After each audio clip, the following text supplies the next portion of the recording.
Alright guys, this is my 2009 Civic SI. I just recently bought this and it's my daily driver. And the only thing it has on it is aftermarket lower ring springs. I believe they're H and K, but the issue with this, right, is it's really bouncy and rough.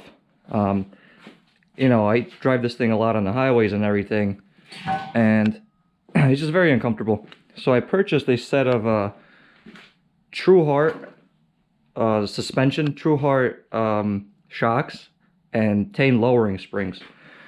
So this drop looks pretty good, but it's just not very practical for daily driving. I don't know if it's the problem with the springs. It could be also the stock struts that the previous owner left on. The previous owner also installed these springs. So I'm going to give it a try. I'm going to install these springs. Put this out of the way. Springs, struts, these are the rear ones, and down there these are the front ones. So I'm gonna go ahead, I'm gonna start removing the old suspension, install this one, and alright, so I have the car in the air. The driver tire is removed. First thing you have to do is pop off this piece right here. That's how you get to the top of the strut tower. You can see the 3 bolts in there. They have to come out.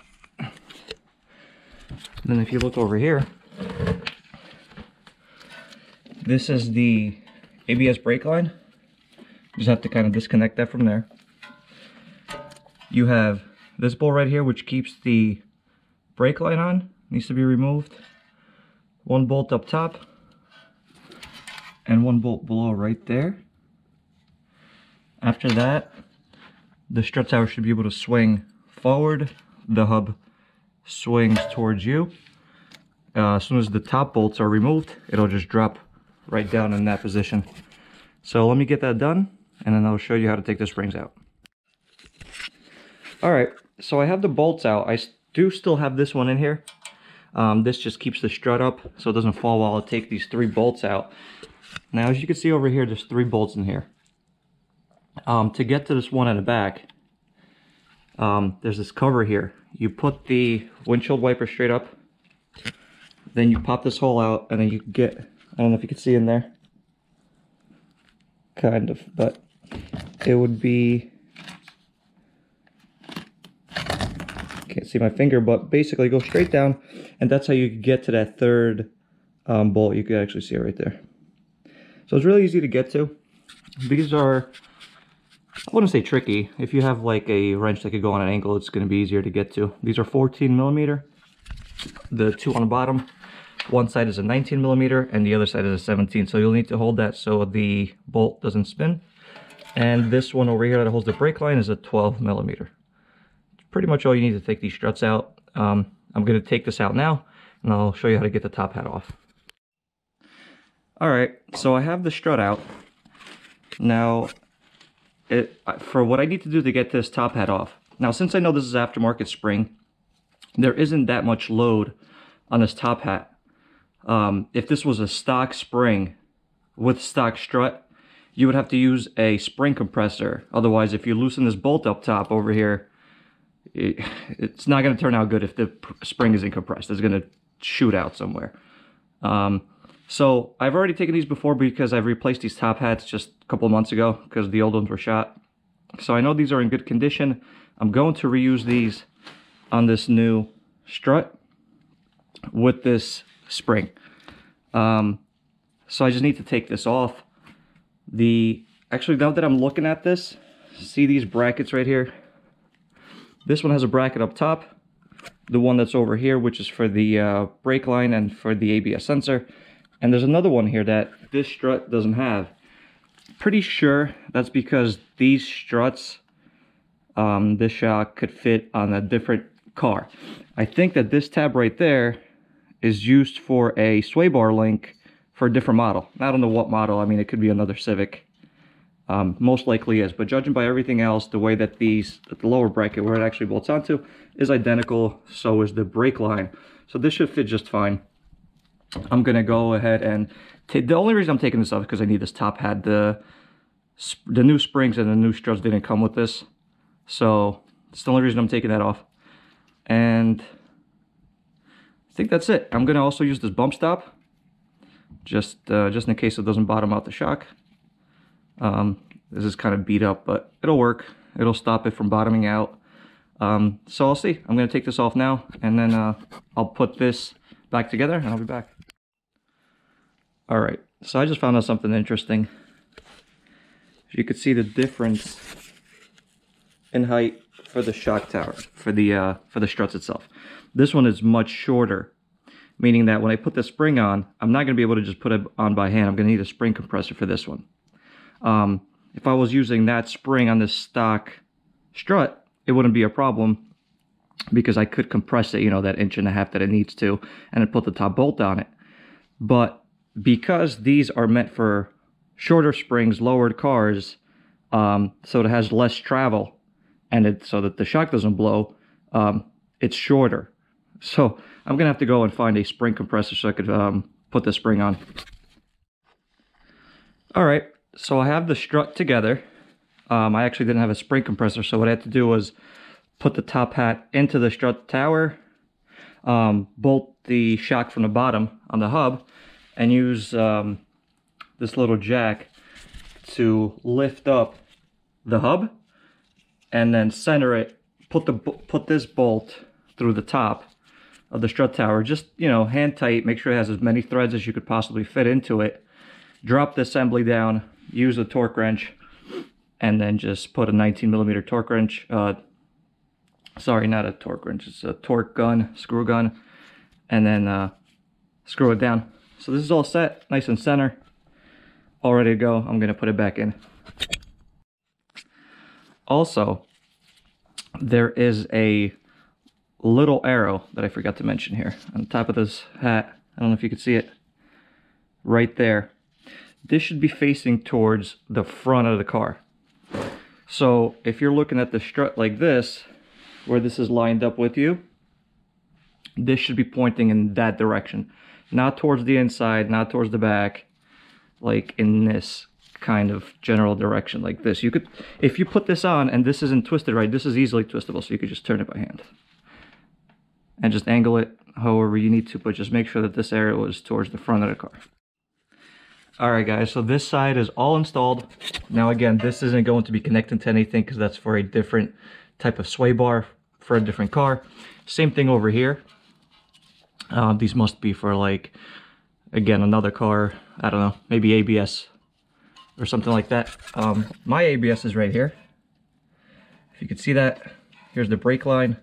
So these are the only two things this car needs. So you can see that.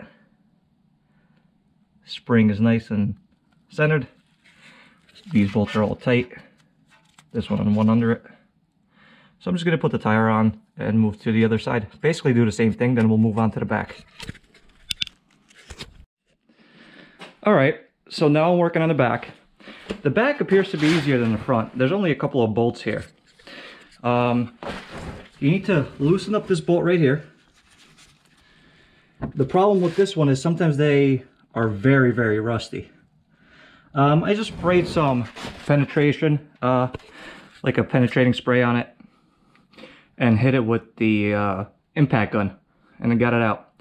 So that's one bolt, and then after that you go to the trunk, you pull this liner off, just enough for you to get to this bolt. It's kind of dark in here, but you basically put an Allen key on the top, you use a 14mm ratchet, and then you get that nut off completely. Once that's off, the shock will just drop right out, and then you can pull the spring out. So I'm gonna get that working, and I'll show you when it's done. All right, everyone. So I ran into an issue with this side of the car. This is the rear passenger side. So this bolt, the bottom bolt that holds this strut on, is seized. in the collar in between the strut. So what I'm gonna need to do is I'm gonna need to cut in there, in between there, and in between there to get the strut out. Now actually if I spin this bolt around, it actually moves, but it only moves so far because the middle collar is holding it still. So I should be able to just cut it, and then I should be able to screw this side just out. It should come out without any issues.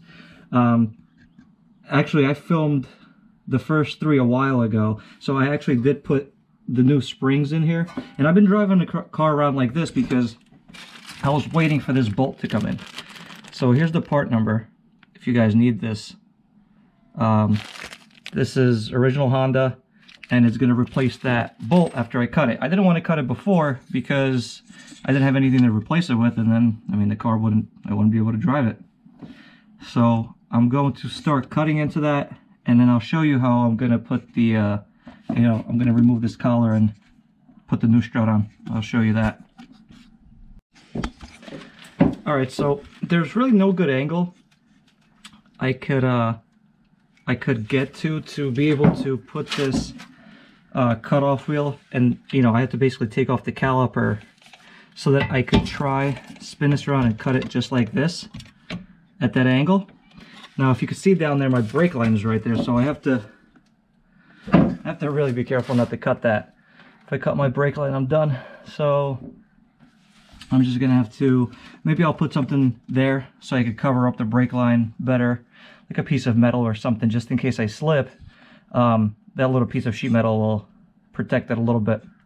So I'm going to see if that's going to work now. I'm going to try and cut it. Alright, so I have the shock out. I actually cut into it, so it leaked all the oil out of it, but doesn't matter. I do want to keep this protection sleeve, but the only way to get that off is to slide this off. You see a little indent right there. That needs to be drilled out with the drill bit, so it could relieve it, and I'll be able to slide this out, slide this washer, and with the sleeve there's a bump stop in there too. I want to keep that. I'm going to actually cut it in half and use it on a new shock. So I'm going to get this drilled out, pull this off, and then put the new shock together. Alright, I have this drilled out. This took about 10 seconds. I mean, it's really easy to do so. Now this sleeve just comes right out. Pull this washer out. Protection sleeve is just a hollow tube. It just protects the shaft from getting damage. This is the bump stop I was talking about. I like to cut it around either here. Maybe I'll cut it right there and use this piece on the new shock.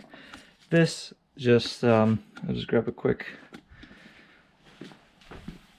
rubber mallet.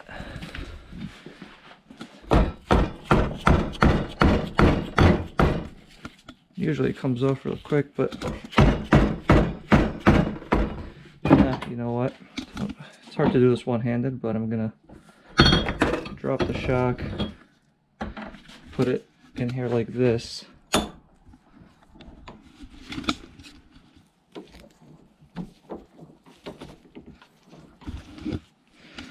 Just like that. Grab one of these guys. And it's out.